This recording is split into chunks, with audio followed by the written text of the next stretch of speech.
the shooting we had yesterday, that's what I was wondering. So there's all this political debate about, gun control and all that kind of stuff. I wonder how much role there is, how much responsibility there is on the press not to cover it. Like, in terms of like making the person famous? yeah, or even that, like, the location or anything. What? Maybe the fact that it happened. Okay, the first part is understandable. Like, yes, the media, like, actually covering, like, the shooter, their identity, and, like, offering coverage to the shooter's identity, it can create copycats or people that, like, want to get notoriety that way, can see it, like, as a viable option. So I don't have an issue with that. Like, that take, it started off reasonable and so quickly became unreasonable. How could that be possible, though? I don't know. But I'm just saying, an atrocity, and that needs to be taken into consideration when people talk about gun control, and they talk about psychological problems that people have, all sorts of psychological disorders that people have, medicines that people are on. A lot of these people are on disassociatives, or they're on psychotropic medicine. Like, is that causing them to be able to do that? Is it just because they're fucked up already and that's why they're on this medication?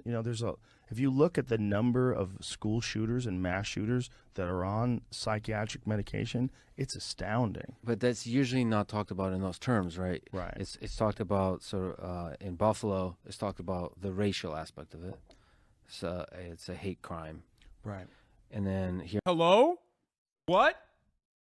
Bro, these motherfuckers are literally, like, saying loudly and proudly that they're doing this crime for a white supremacist purpose. What more can someone who engages in a hate crime while simultaneously saying, I'm doing a hate crime because I hate this, what more can they do for these fucking dumbasses to be like, okay, maybe this is a hate crime? Here in Texas, it's talked about, they politicize it immediately about gun control. Yeah.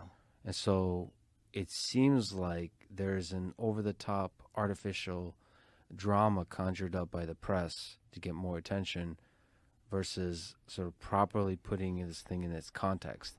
And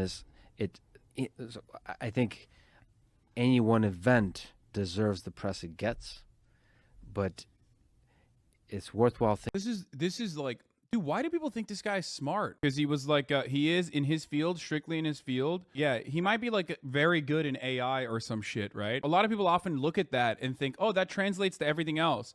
And to those people, I bring up the Ben Carson example, right? Like, I think most people are not going to look to Ben Carson and be like, well, that's a brilliant person, clearly, when he sometimes unironically forgets to fucking breathe, okay? But he is actually very fucking good when it comes to being a neurosurgeon. Technical knowledge does not equal logic. That's the difference with him. No, but you can also be a logical person too, but that doesn't mean that you're going to have like good fucking assessment and good takes on issues that pertain to, I guess, politics. Thinking about the fact that, not the fact, but I think every coverage increases the chance of it happening again. Yeah, it does. Because it plants that idea into the minds of young people that this is, it sucks being young. It sucks being human, first of all. You go, especially drugs, depression, life can be a struggle. And nobody gives a fuck. You can feel like nobody gives a fuck about you. You can feel angry. You can feel lost and hopeless and all those kinds of things. And that can manifest itself in wanting to be heard by the world.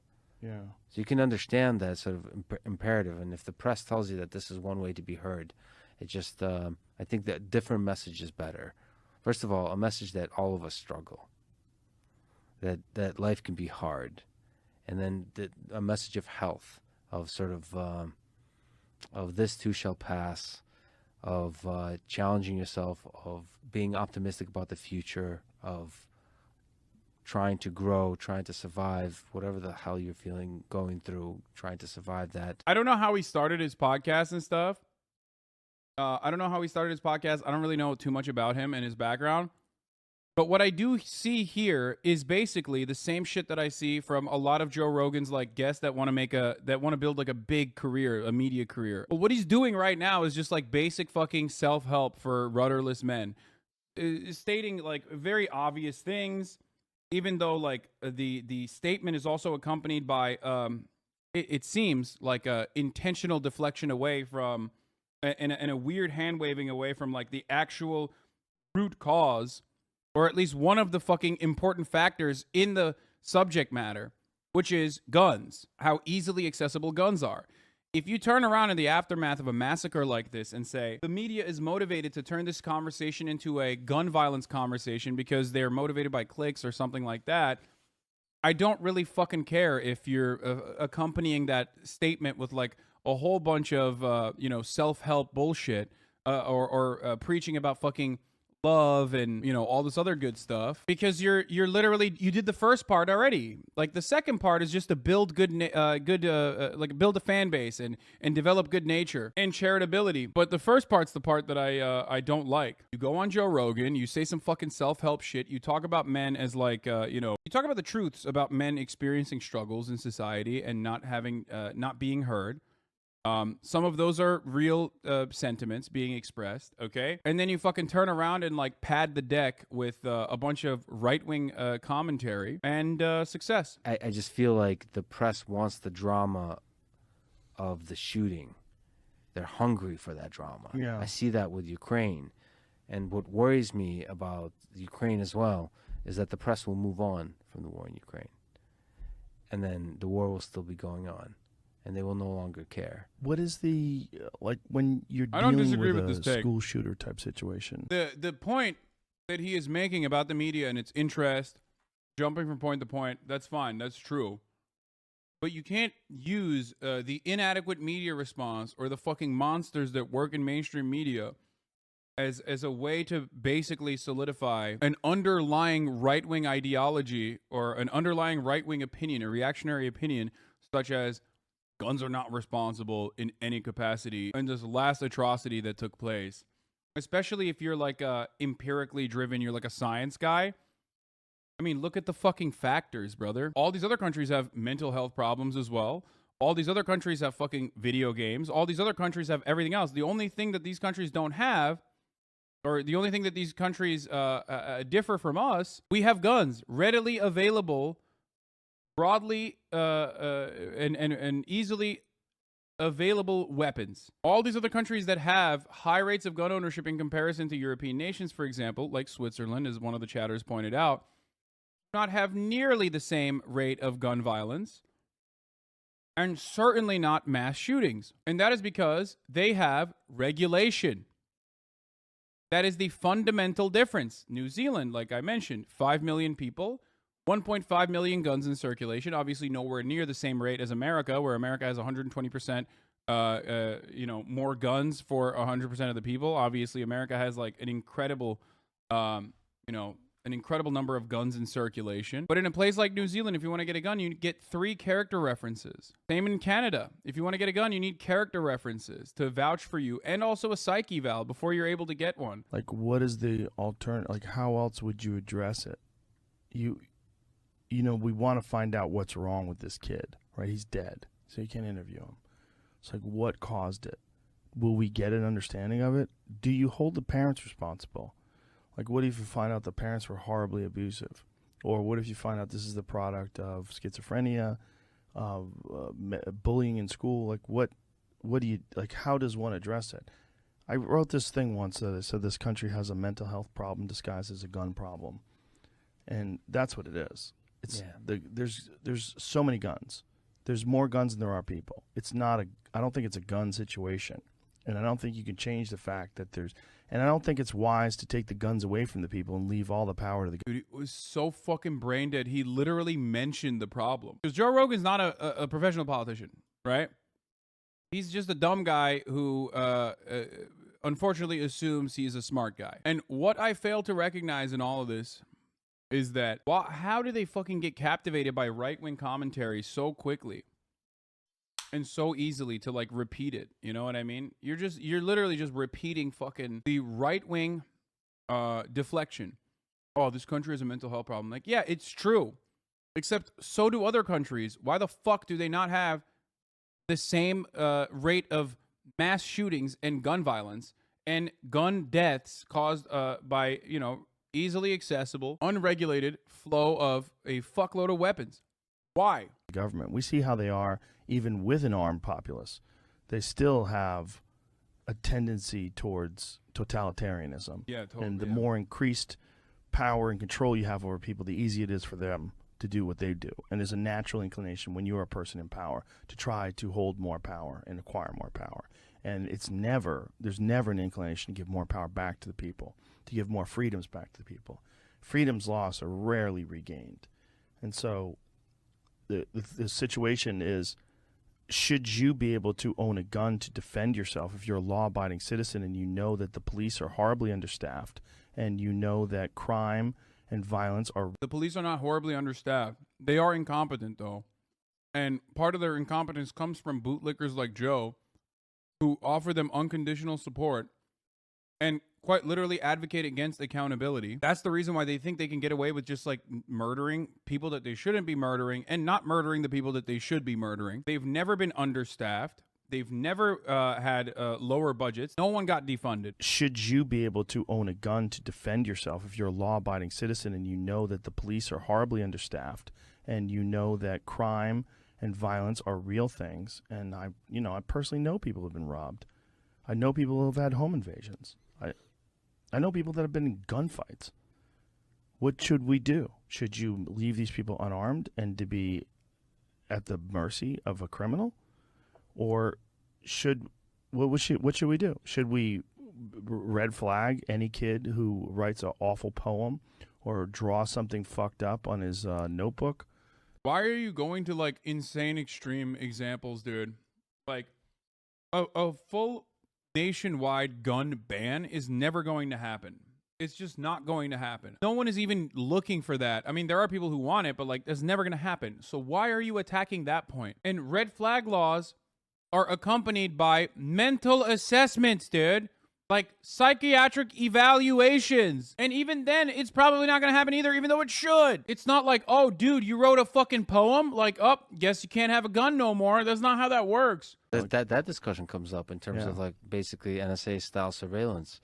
Anybody that posts a gun, should you be allowed to post pictures of guns? There's a lot of people saying, well, you should red flag it if it's... if you post pictures of guns or have any kind of the symptoms of somebody that might be able to commit this kind of crime, but that's pushing surveillance. Well, what about people that are just gun enthusiasts? Right. You know, people that love handguns the way some people love watches. You know, there's people that are enthusiasts of gun engineering. Yeah, and that's most of them. Yeah, that's most gun owners. The vast majority of them. So it's much more a mental health problem, and it's also in the full context of things, and this is a tragedy, but there's also an element to this that it's a tragedy the way a hurricane is a tragedy, that there's cruel things happen in this world. There's tragic... I will literally never be able to take this man seriously for the rest of my life. This fucking idiot just said gun violence is a tragedy like a natural disaster. First of all, no. What the fuck? Are you insane? Do you think guns are growing on trees? Do you think gun violence is just a naturally occurring phenomena? Do you think it's hailing bullets? I've said this, like, conservatives want us to believe that gun violence is like a naturally occurring phenomena. That was like an embellishment. That was an exaggeration. And here he is, straight up making it seem like it's an act of fucking God, dude. This is the dumbest thing I've ever heard, Unexpected, dark things happen in this world. And it's dangerous to generalize from those problems into something like what I hear about. There's a race war, or there's a gun control problem. There's people sort of leverage these tragedies to make some kind of political statement, some kind of societal statement. This is literally the stupidest fucking idiot on the planet, dude. Yeah, he's an MIT guy, but like this is literally the dumbest fucking thing I've ever heard from a person who's a scientist, supposedly. How are you fucking running around and being like, I'm a scientist? How does he have a job at MIT as a lecturer and he just simply is like refusing to even entertain empirical evidence in any meaningful capacity when it comes to this issue? He's like, literally will not look at it. I cannot comprehend a world outside of what I have been predisposed to believe. Not going to look at it. Not even pondering it. I don't even want to fucking think like, I wonder if like the readily availability, the mass production and ease of access to an arsenal of weapons here in this country perhaps has something to do with like the rate of gun violence in this country and specifically mass shootings in this country. I wonder if that is the reason. I wonder if that plays a role in it. No, probably not. I mean, dude, even in a country like Switzerland that actually has severe gun regulation, okay, severe gun control, but has a higher rate of weapons in homes per capita than the rest of the fucking countries in Europe, they still end up having more gun violence and more mass shootings even than the other comparable nations around them because they just have more guns. This is just straight up the reality, okay? Two things. If you look at two fucking things, two facts always are the same. If you have more guns in circulation, there's a higher likelihood of gun violence happening in your country. And if there are less regulations on top of that, the likelihood of gun violence increasing, mass shootings increasing, skyrockets. Okay? That's it.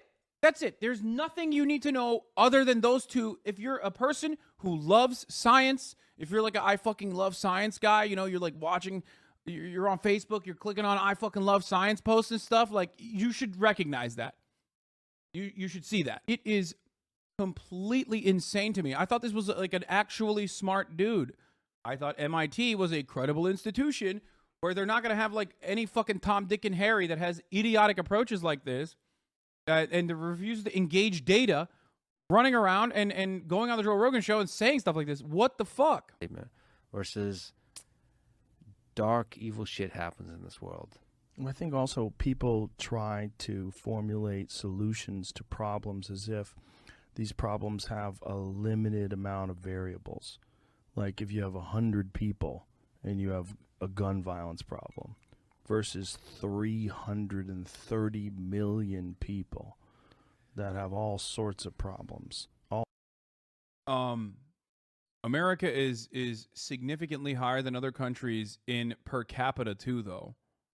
Like per capita gun violence, per capita, so like, you know, it scales along with. What is he saying? I don't understand. Like, does Joe Rogan not know what a scale is?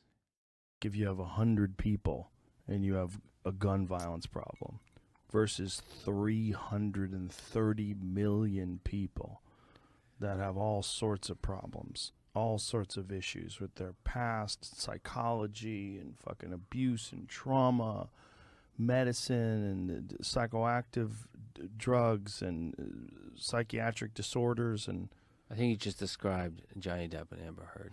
all in one list. no, because I love that. Like the dumb guys are like, yeah, we're actually above the Amber Heard, Johnny Depp drama. Like we're actually talking about the issues that really matter by repeating conservative talking points and not even spending more than a fucking fraction of a second. No shot that this guy fucking Lex Friedman has looked into this. Either he is, okay, I'm trying to be as charitable as possible.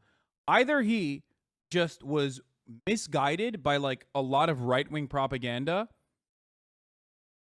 and never really checked it, or he is just like a straight up right-wing propagandist. Because the things that he just brought up are some of the worst fucking talking points I've ever heard on this matter. It seems like it's a little bit of a grift. I don't know. Maybe it's not. It smells a little weird. It feels a little grifty. Okay?